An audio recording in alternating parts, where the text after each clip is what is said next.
My name is Tina Sursted, and I'm a proud member of the League of Women Voters, Dakota County. I would like to welcome you to the Candidate Forum this evening. This event is being broadcasted and recorded via Zoom. As always at our events, we want to remind you that League of Women Voters, Dakota County is a nonpartisan political organization that encourages informed participation in government, works to increase understanding of major public policy issues, and influences policy through education and advocacy. We never endorse parties or candidates. And now I would like to introduce our moderator, Mary Rice. Mary is a trained moderator, an attorney, and past president of League of Women Voters Bloomington. We're honored to have Mary moderating our forum. Good evening and welcome. We wish to thank Rosemount TV for their willingness to help the League to broadcast and record this event. We also want to thank Lynn Lewis. She's a member of the League of Women Voters of Dakota County, and she's our timekeeper tonight. The League of Women Voters does not endorse candidates for office, and the views expressed tonight are those of the candidates and not the League. Here's the format for tonight. Candidates will have 3 minutes for their opening statements. After that, questions will be asked, and candidates will have 2 minutes to respond to each question. The order in which the candidates answer questions will rotate so that each has an opportunity to respond in a different order. All questions submitted by email were reviewed by a committee of League members. The timer on the screen, Lynn Lewis, indicates how much time the candidates have left in your answer. You will be notified when you have 30 seconds, 15 seconds, and then the stop sign will display at the 2-minute or 3-minute segment. We ask the candidates to respect those time limits. The moderator may mute your microphone if you exceed the allowed answer time. Candidates will have 2 minutes at the end of this for a closing statement. And this forum concludes at 8:00 p.m. So the election for Dakota County Commissioner District 7 is for one position. Candidates are in alphabetical order: Chris Gerlach and Mary Hamann-Roland. Now it's time for opening statements, and we will begin with Chris Gerlach. Well, good evening, Tina and Lynn and Mary and all your members and everybody who is tuning in. I appreciate this opportunity.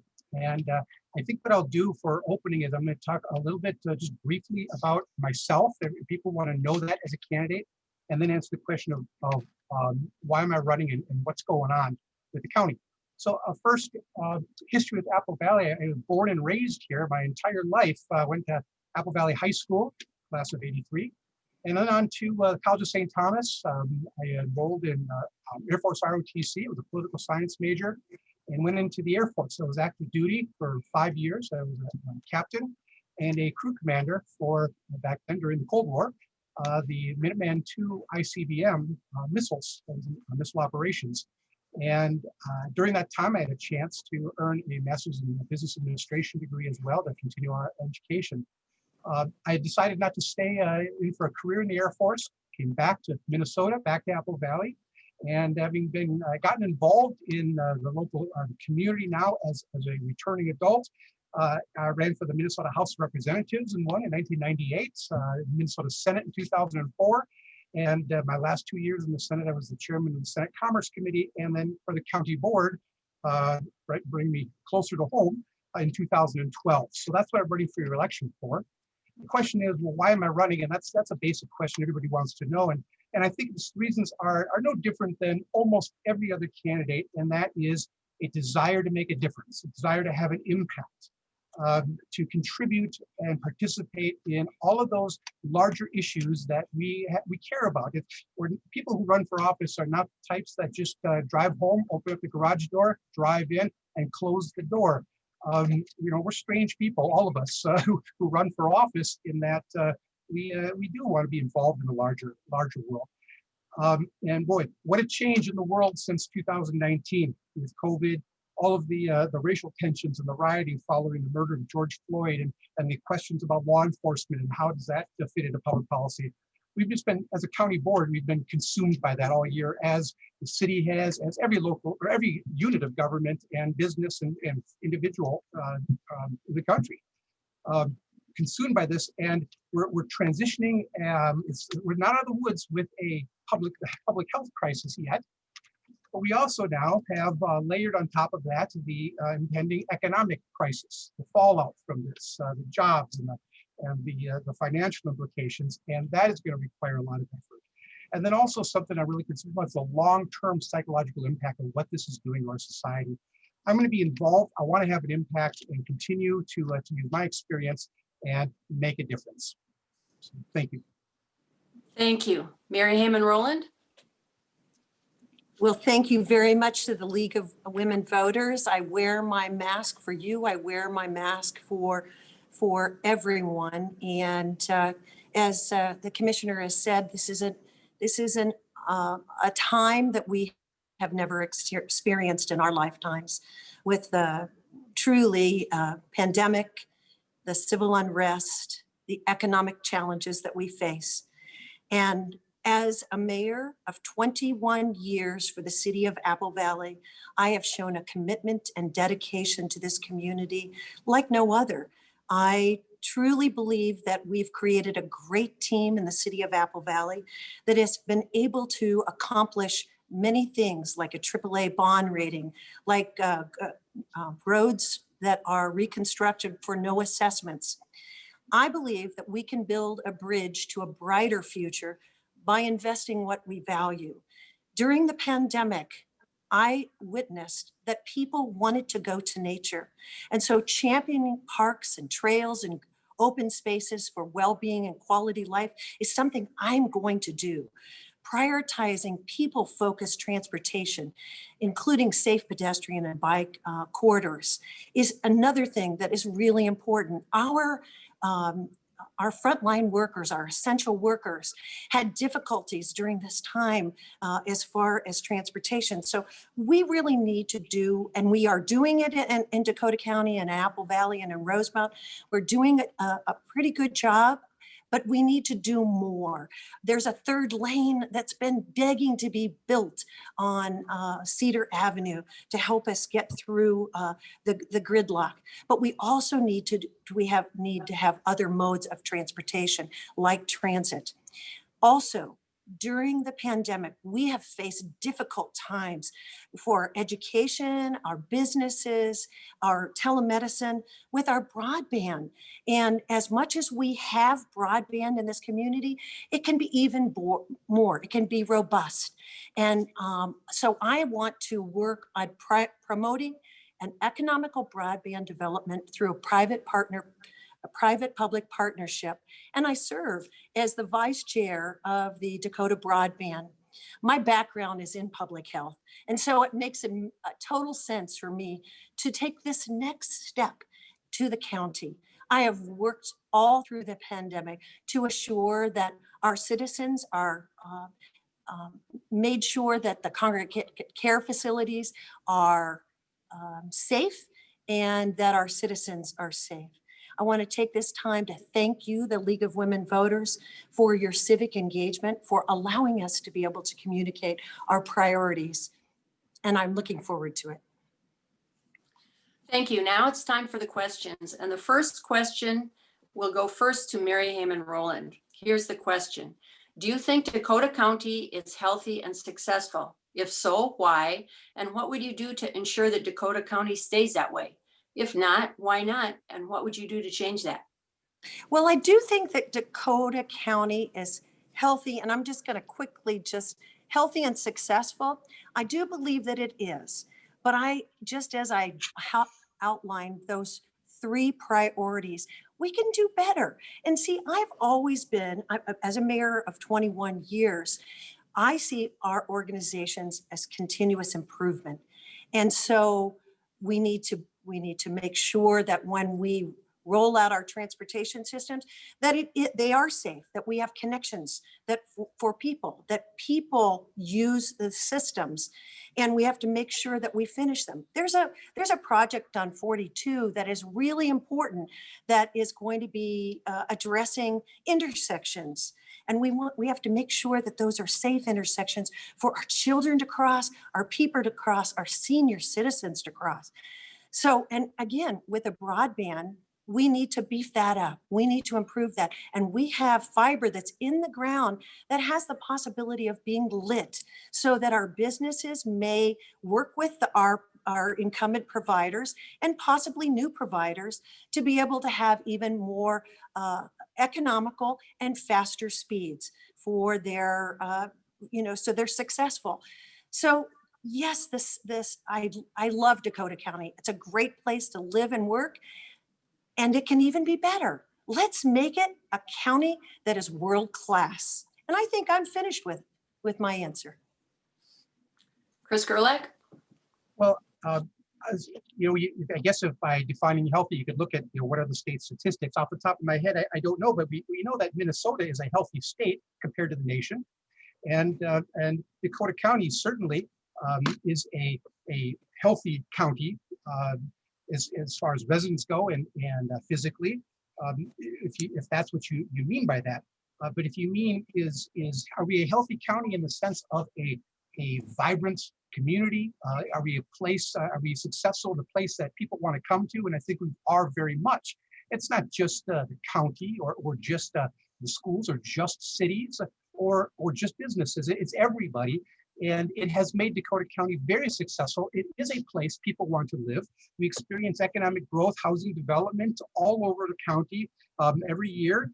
And when people want to move somewhere, I spent a few years as a realtor, having had a license for many years, but the question is always, why does someone want to move to a particular community? Why do they want to buy a house somewhere?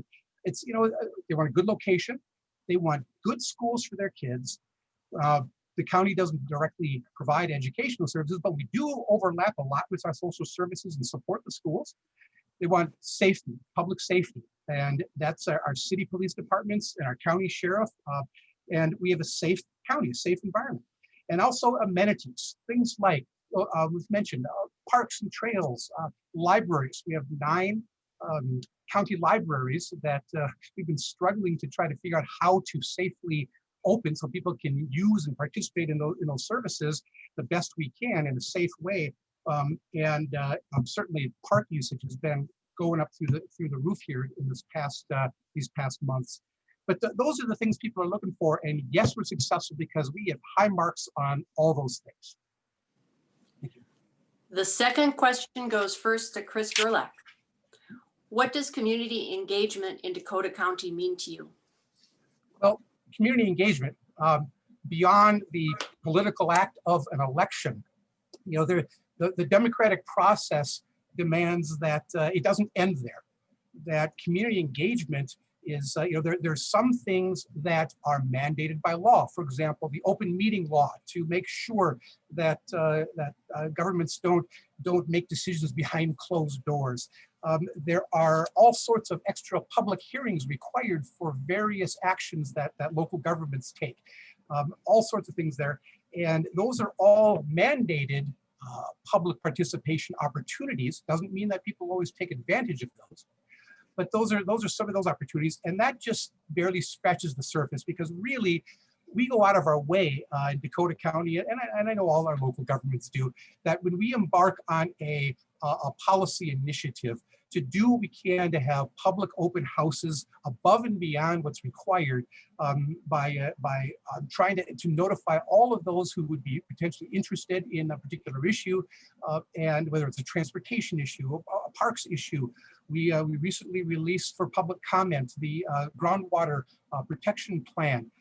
And we release plans all the time that, after they're reviewed by the Planning Commission and the board, release them for public comment. And we take all of that information and put it together to make the best public policy possible.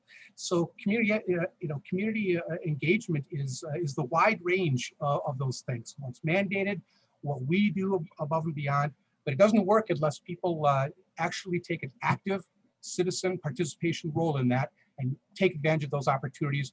Hope to see a lot more people and a lot more open houses and meetings. Mary Hamann-Roland. Well, thank you, Mary.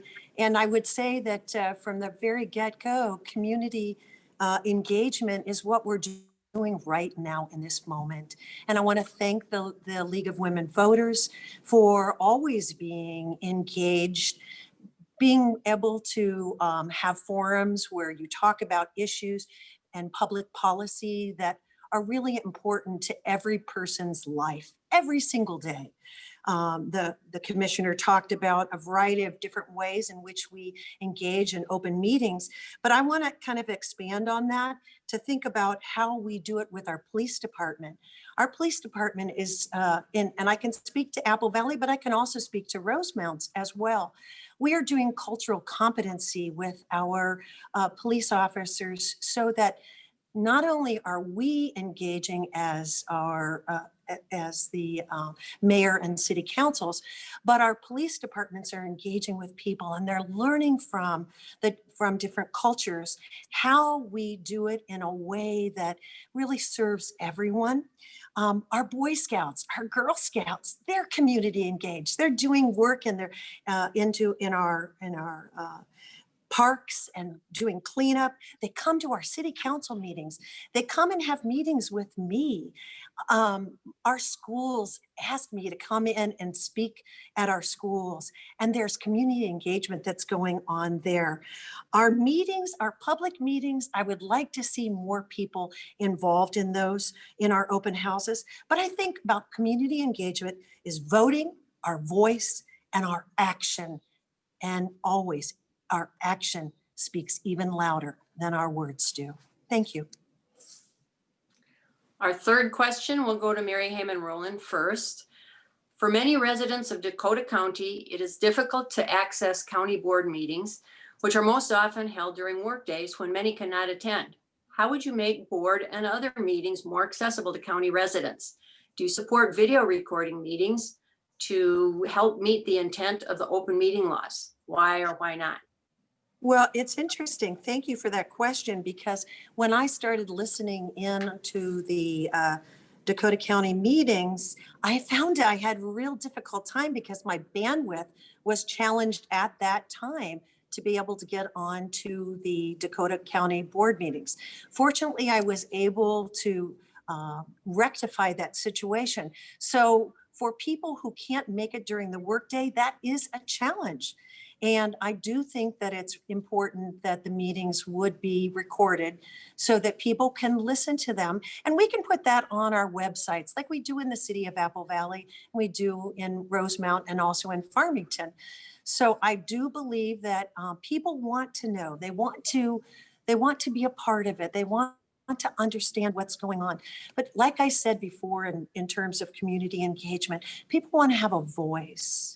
People want to be able to not simply vote, but they sometimes want to come before either the city council or the county board and be able to express their thoughts and maybe sometimes appreciation. I've watched that as well. So like I said earlier, we always can do better, and having an organization of continuous improvement will make sure that people who want to be actively involved can and will be actively involved. I want to make sure that those meetings are recorded, that people have access to them, and it's really easy to find on the website. So there should be a very clear and simple way for people to be able to do that. I think that's kind of the next steps that will happen for Dakota County. So thank you for that question. Chris Gerlach? Well, I'm trying to figure out what the new normal is, actually, because now with our meetings, in fact, just yesterday, we had our first, what we were calling our hybrid model meeting. We're wrestling with a lot of the COVID-19 impact on what do we do about these public meetings. And for the last 6 months, they've been entirely online, and that entirely online loses something. We lose some interaction. We lose the ability to really grasp some of the issues, or to have a conversation. It's difficult to do that entirely for an extended period of time, month after month after month. And we wrestled with how are we going to do this technologically. So there's been a lot of changes and upgrades to the county board room to enable the others within the county, both staff and and also the public, to be able to access it. And we're making improvements all the time. And if there are issues or connection problems, we've got folks that can usually try to provide some answers and help to do that. On the time of the county board meetings, now I don't know what all the history is. When I joined the county board, the meetings were set up on Tuesdays at 9 a.m. The legislature meets during the daytime and evening and overnight.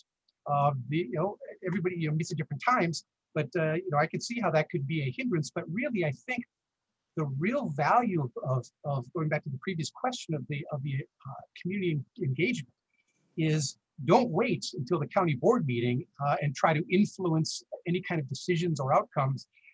You really need to be involved much earlier in the process, and so don't rely on just that final moment, but be involved earlier. Okay, question number 4 will go first to Chris Gerlach. How will you identify stakeholders, either in your district or in the county at large, when decisions are being made?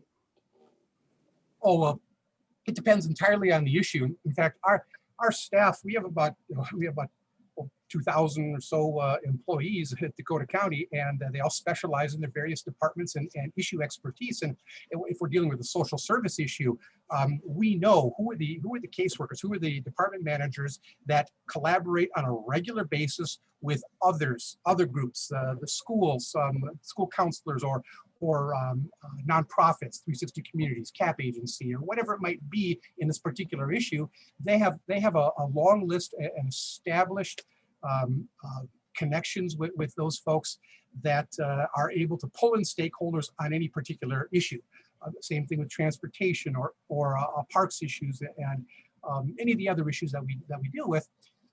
It's an ongoing relationship. People who are involved, they know that, and when the word goes out that say a plan is being put together to update a master plan for a park, those that are interested in that, they know, and we do reach out to all of those interested organizations, and they distribute that information and such. So that's how you do it. I mean, it's not rocket science. It's just those people who are involved in some specific issues, they come and participate. Mary Hamann-Roland? Thank you so much. I love that question. People feel really comfortable reaching out to me. And, it's really good to have staff that they can reach out to as well. But I think that it's really important for the elected official to be available, to have an open door policy. Like this weekend, I had a family reach out to me. In fact, I had a neighborhood reach out to me because of an accident. A transformer was struck and their internet went down. Now that's challenging because you've got people who are trying to do business in their home.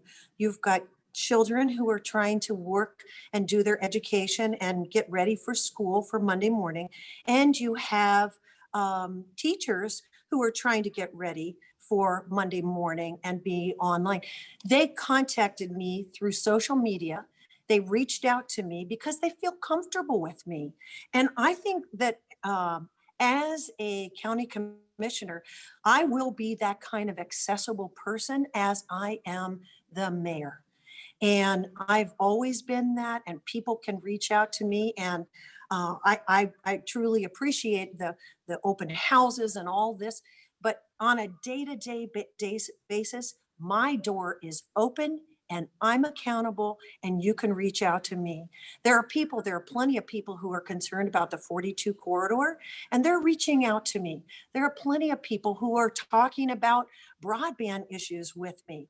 And, there's an area on 42 that has an old rickety fence. People have been talking about that for years. It's time for us to do something about it. Question number 5 goes to Mary Hamann-Roland first. Here it is. What do you believe the county's role should be with regard to investing in land conservation to protect and preserve water quality, wildlife habitat, and natural areas? That's a question I think it feels like it was for me.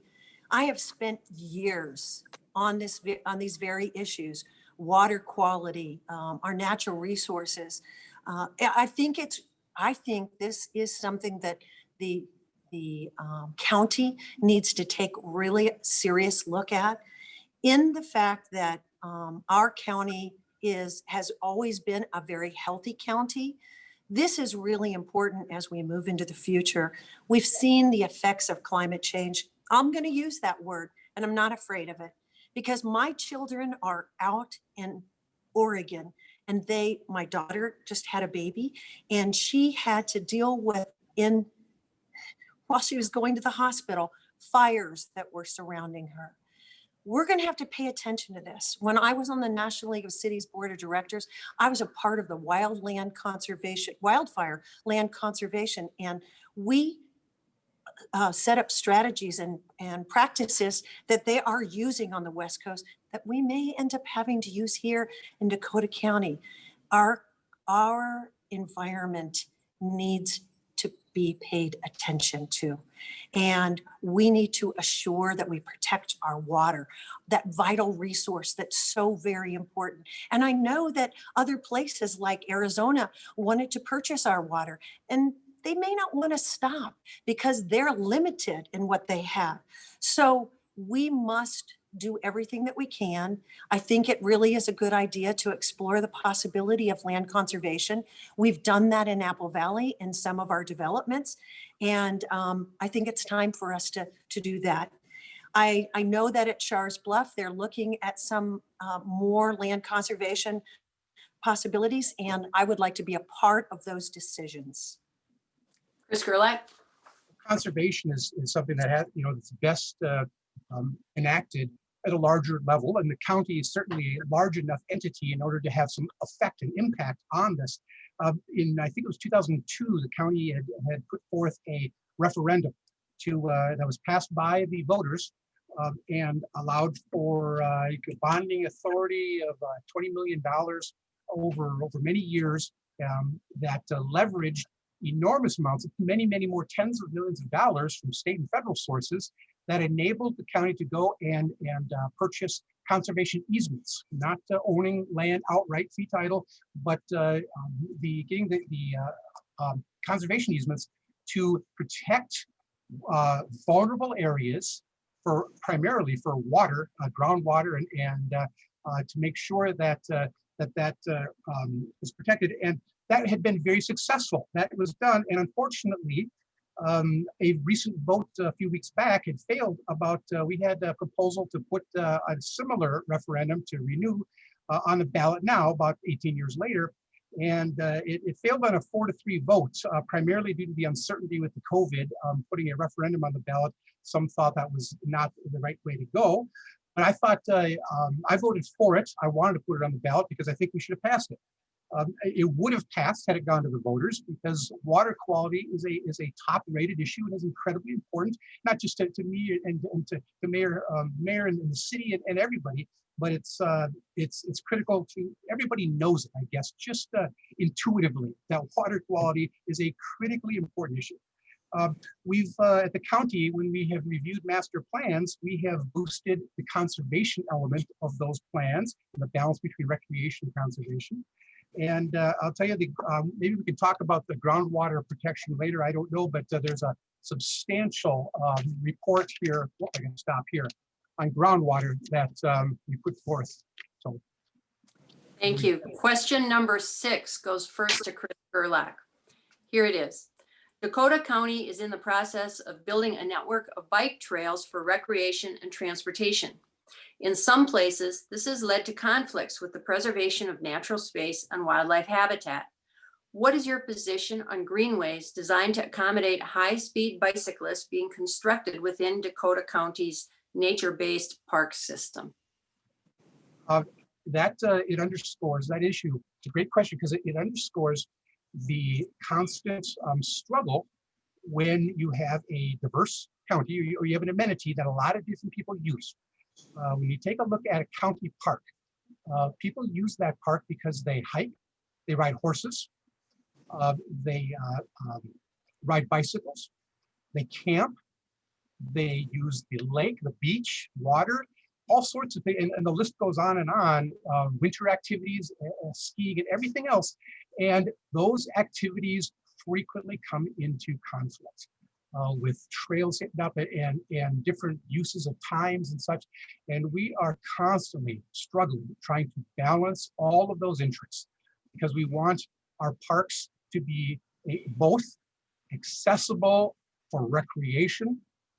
At the same time, we want to make sure we preserve that natural resource and don't overdevelop.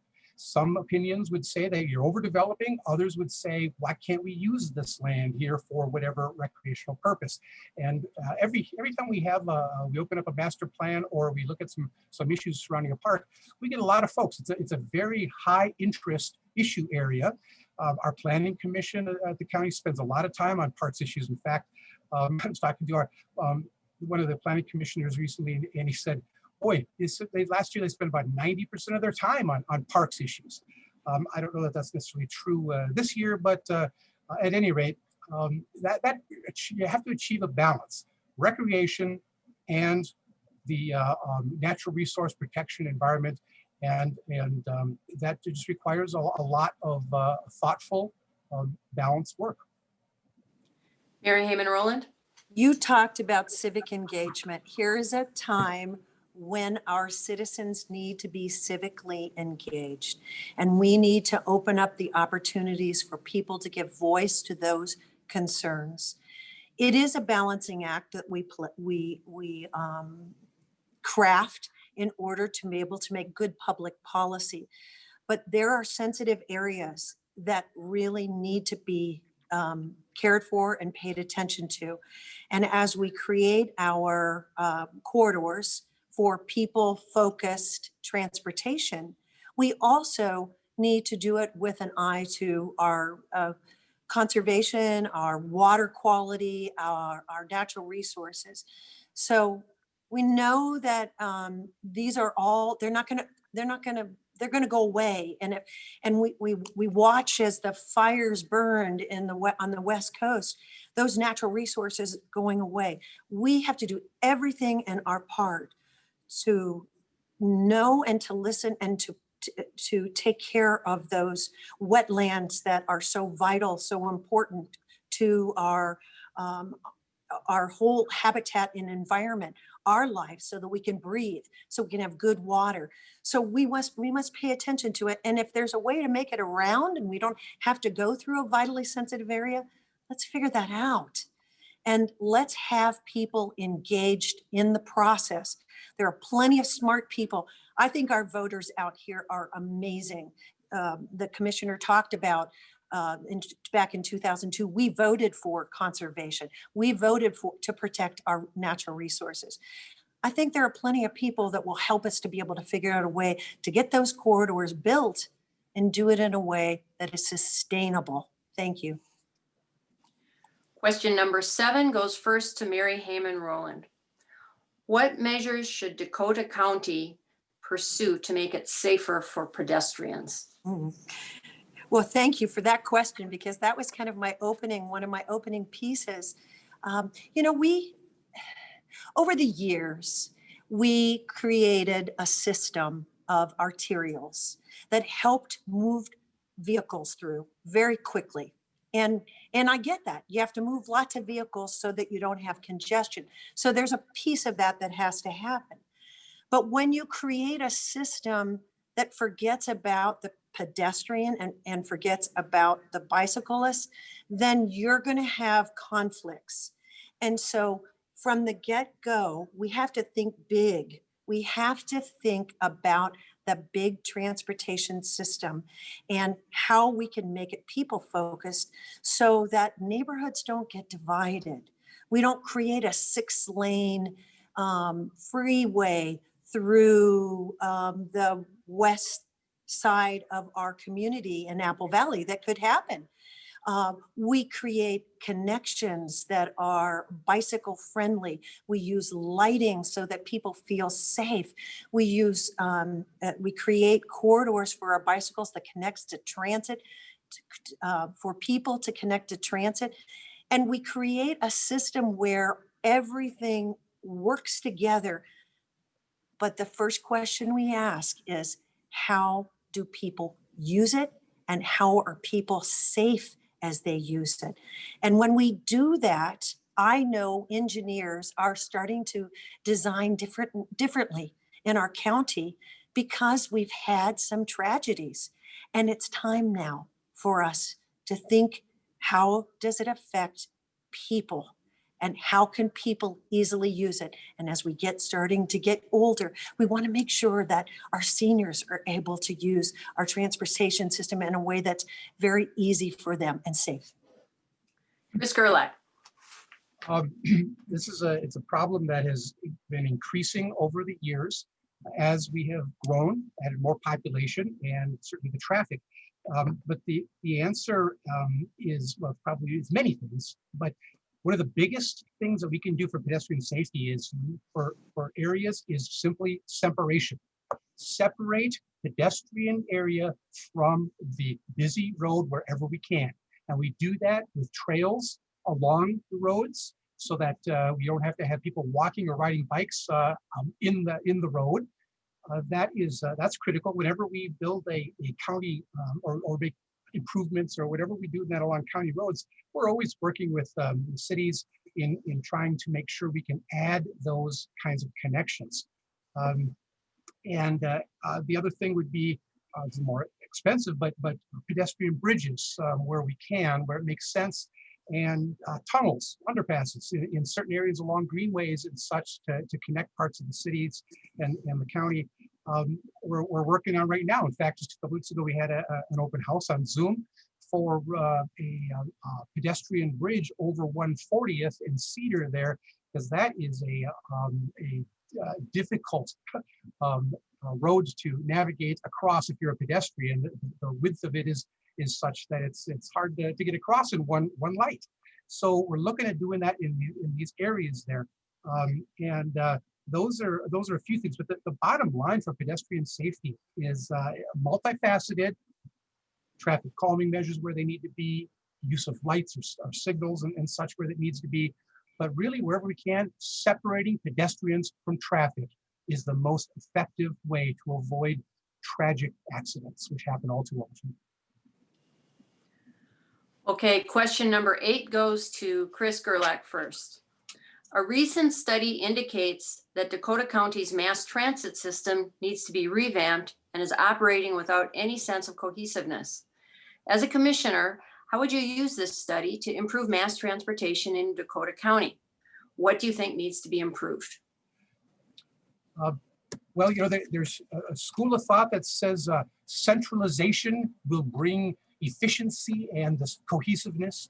There's another school of thought that says, well, if you do that, you're sacrificing any kind of local control, local oversight, local participation in the decisions surrounding transit.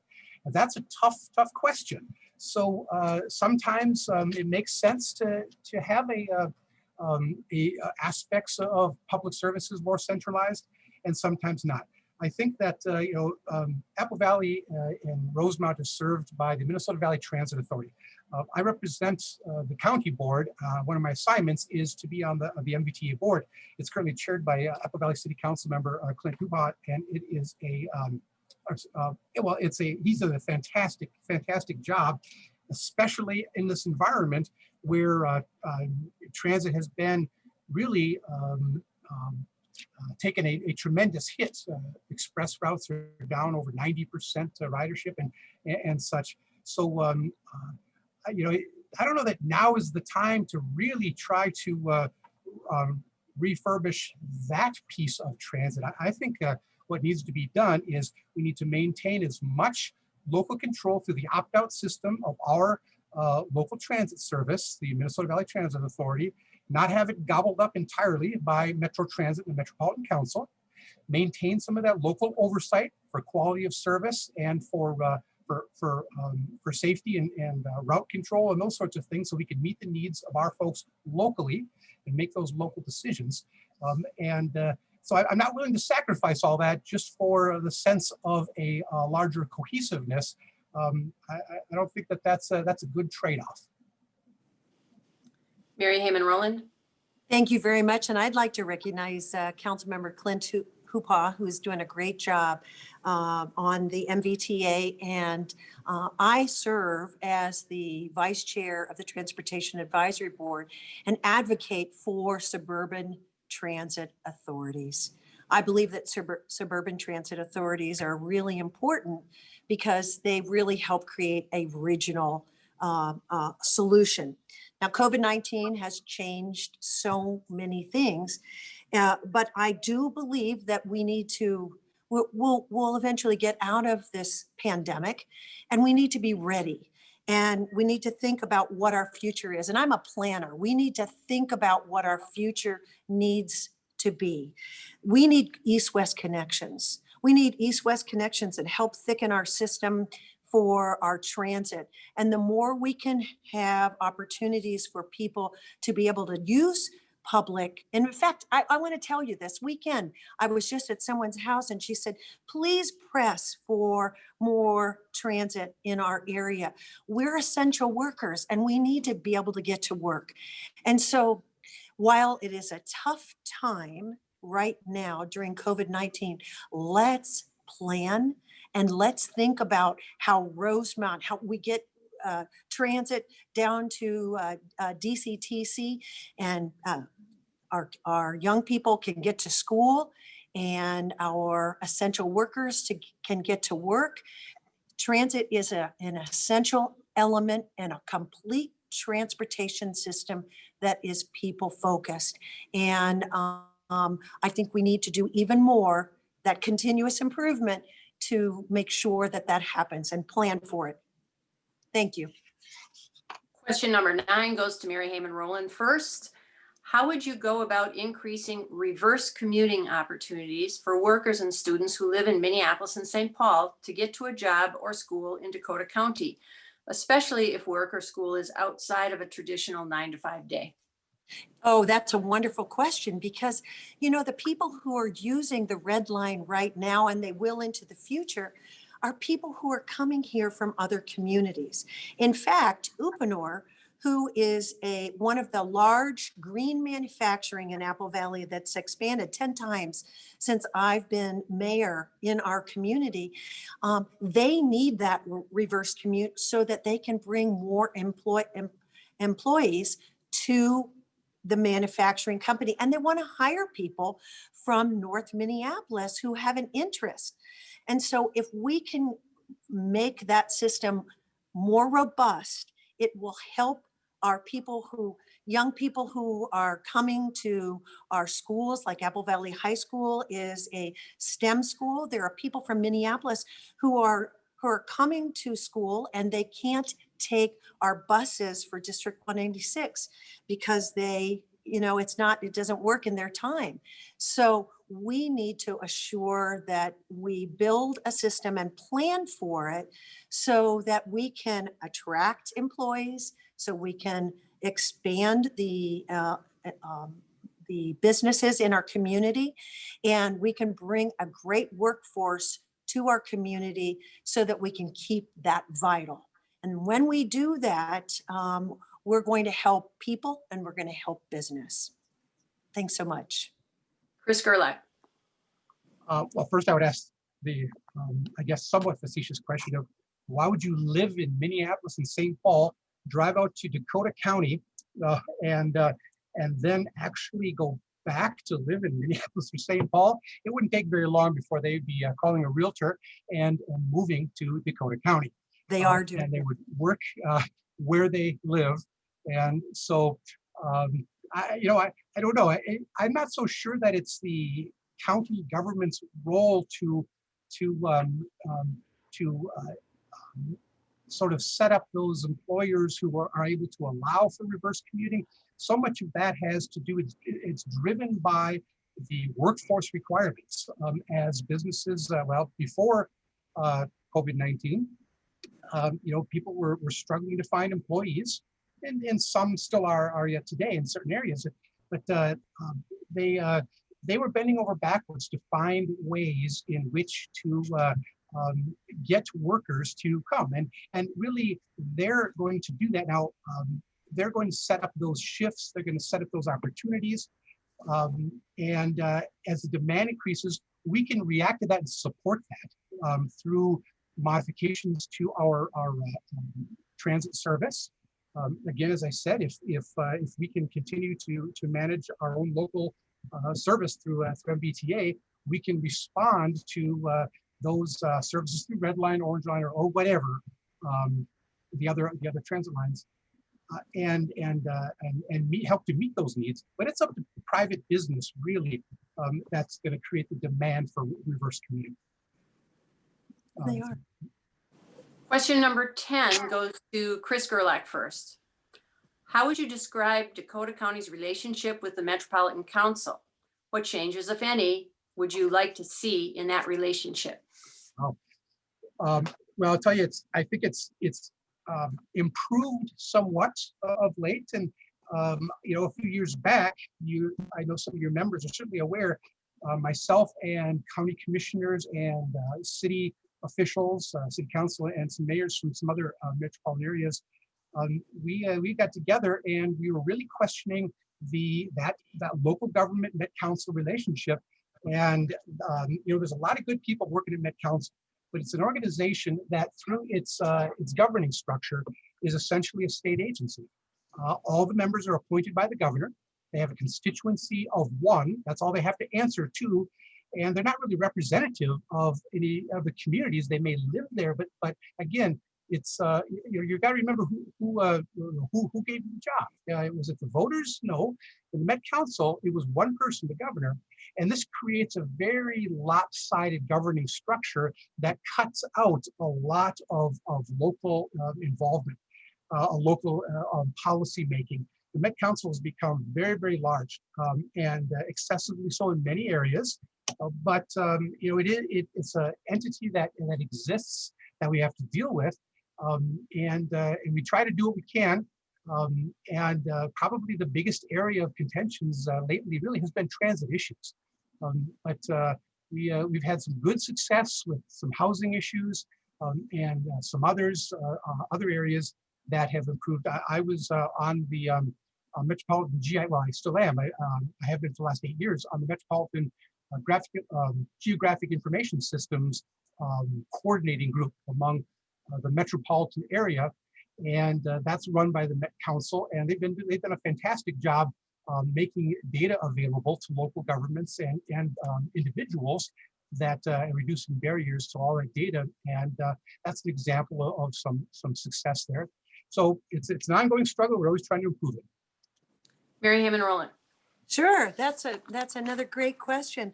Commissioner Holberg is actually is the chair of a blue ribbon committee that's looking at the governance model of the Metropolitan Council.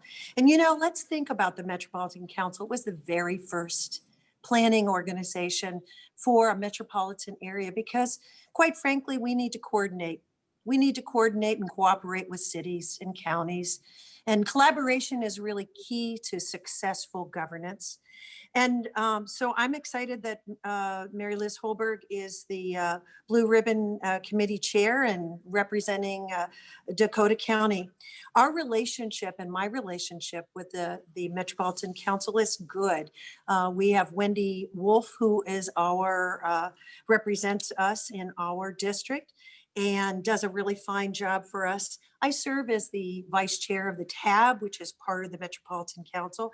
And I also have served for 8 years as the Livable Communities. And prior to that, our council member Ruth Grendel served for I think at least 6 or 7 years on as the chair of the Livable Communities. Do we have our challenges? We do.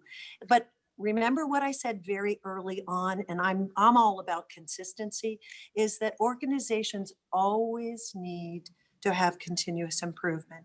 And there are some things that we could do, I believe, and I think that the Blue Ribbon Commission will show us, like, for instance, the choices that we make for the representatives for the council members, that could be staggered terms. So there's some very practical things. I don't think you need to throw the baby out with the bathwater. I think the Metropolitan Council is actually an exemplary organization that has won national awards. So let's take what's really great and let's make it better.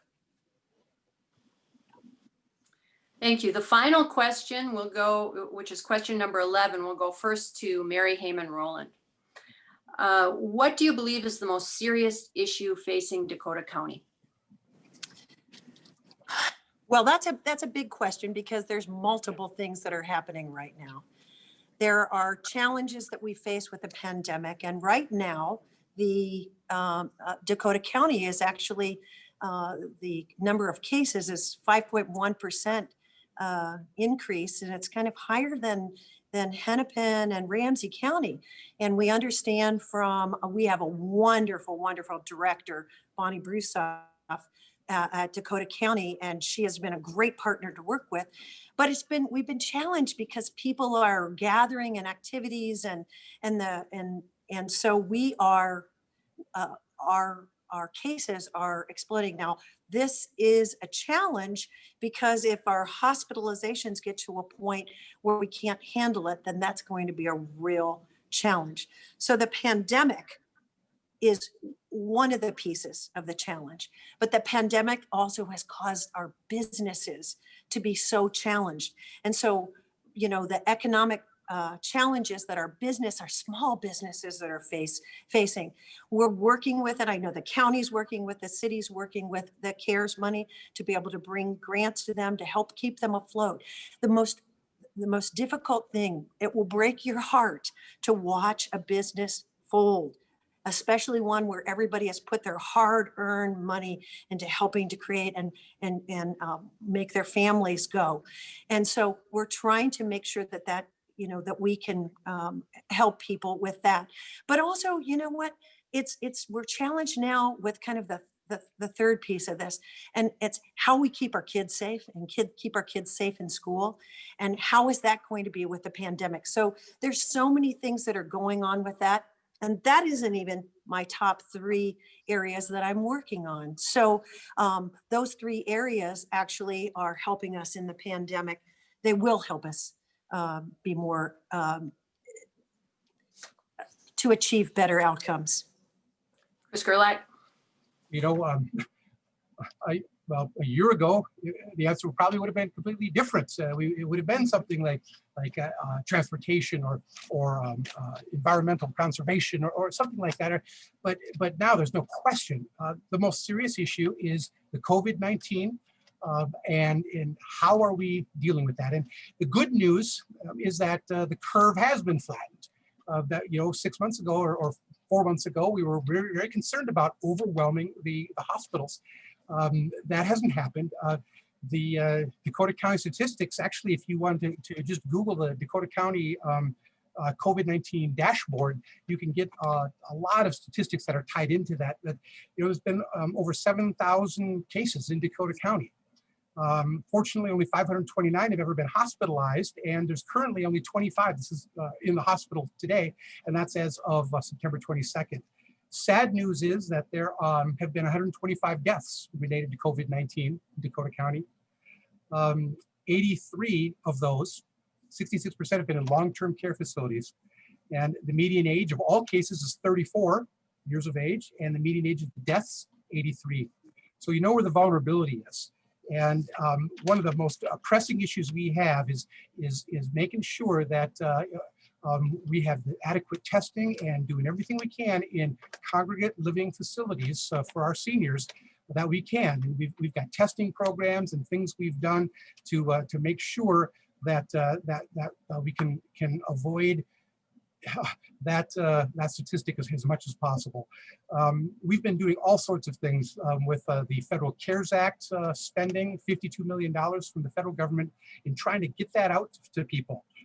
Small Business Relief Program, we've put $13 million into that following the criteria from the state DEED or Department of Economic Development program, and trying to help as many people. But COVID-19 is the #1 issue. Thank you. And now it's time for closing statements. Each candidate will have 2 minutes to make a closing statement, and we'll begin with Mary Hamann-Roland. Well, thank you very much, Mary. I want to say thank you again to the League of Women Voters for this civic engagement. It's an honor to be your candidate for Dakota County Commissioner District 7. I care about our community and I'm committed to it thriving now and into the future. Together, we've faced many obstacles and it has been a real challenge for 2020. But I have real faith in our electorate, and I have faith in our community that together, our dynamic response to these challenges will create an outcome that will benefit us all. And we need to have it benefit us all. I want to thank you for your vote. I want to thank you for trusting me to represent you for the last 21 years as the mayor of Apple Valley and for 6 years on the school board. And I ask you to go to maryforcommish.org and you can find out lots more about what I've done, my education, my background, and ask any questions that you wish. So thank you so much again for the League of Women Voters, for the great work that you've done, putting this on. Thank you, voters, for voting for me. I am very honored to have your vote and appreciate that you took the time to be able to listen to our forum this evening. And I want to thank our commissioner. Thank you, Chris, for engaging in this. And there's a lot of good that can come out of civil discourse. And I appreciate that civic engagement. Thank you so much. Chris Gerlach. It's often said that voters always want the lowest taxes, and that's usually the case. It's usually true, not always. What they really want is value. They want a good value for what they pay. We know that Minnesota is a high tax state, but in Dakota County, they get both low taxes and good value. Dakota County has the lowest per capita property tax in the state. That's 87 counties in the state of Minnesota. Dakota County has the lowest, number 1. And now that is a result of numerous things. And it's certainly not just me. I participate with a group and other commissioners over the many years who have charted a very fiscally conservative course and managed the budget very well and put us in a very strong financial position. And it's also because we are the beneficiaries of a county, many communities, cities that are vibrant and that are growing. They create places where people want to come to, and that development creates opportunities and vitality. It allows us to do some things like this, like we just did yesterday at a county board meeting, where we set our maximum levy for the coming year at 0.